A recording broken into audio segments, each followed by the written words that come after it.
The coxal bone is made up of 3 bones that are fused together, and it's not very obvious where the boundary between the bones are, but in general, the largest part of the coxal bone is the ilium, so this whole part over here.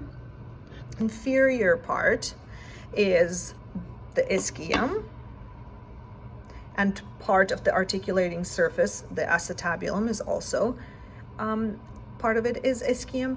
And then the pubis is the part that is going to be articulating with the other coxal bone.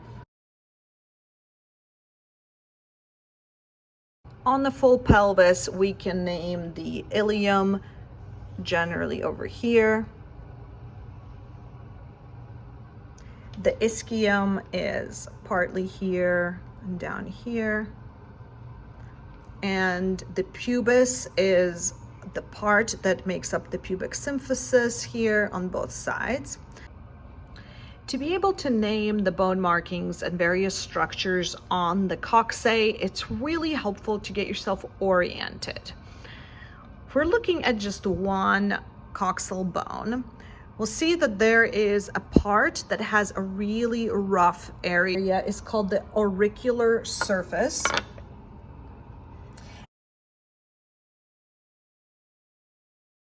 Attaches to the back of the spine. Okay? So here on this model, we cannot see the auricular surface because the sacrum is articulating with it.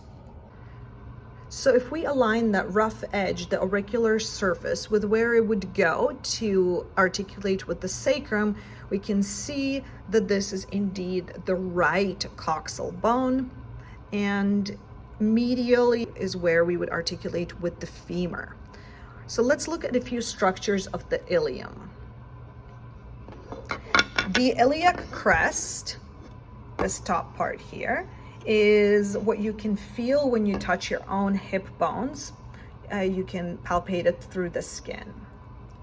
The greater sciatic notch is just below the auricular surface here.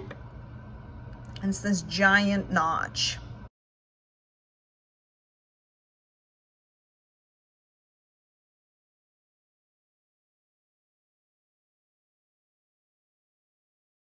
And here on the edge, we have the posterior superior iliac spine, the posterior inferior iliac spine, whereas on this side of the bone, we have the anterior superior iliac spine and the anterior inferior iliac spine.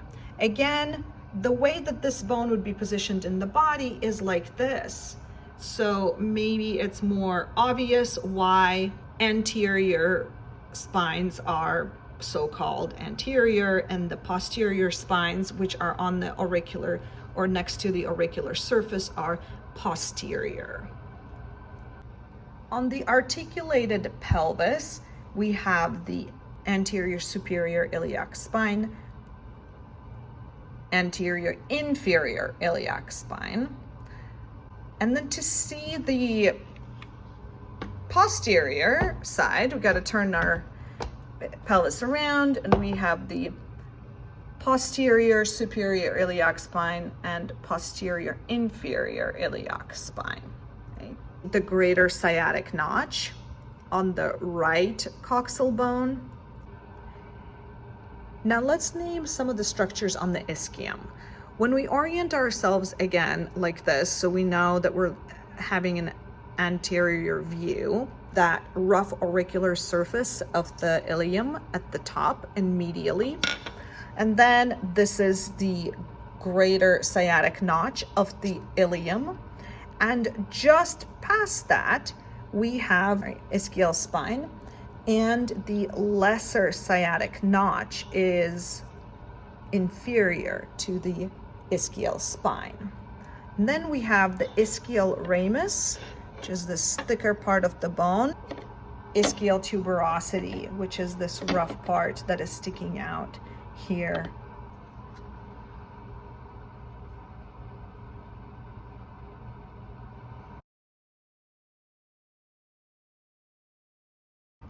To name some regions on the pubis, the first on your list is the pubic symphysis. The pubic symphysis is the joint of both of the pubic bones together. So together, this area is called the pubic symphysis, which includes the articulating surfaces of bones and the fibrocartilage in the middle. This bony part of the pubis is called the inferior pubic ramus, while this part is the superior pubic ramus. Inferior pubic ramus, superior pubic ramus. Obturator foramen is this big hole, and it is surrounded by both the pubis and the ischium. Acetabulum is the socket for the head of the femur, and it is made up actually of all three coxal bones, ilium, ischium, and pubis in part. The greater or false pelvis is the area from the two iliac crests, right, from between the hip bones that you can feel on both sides in your own body, whereas the true pelvis or the lesser pelvis is the actual area where the opening is.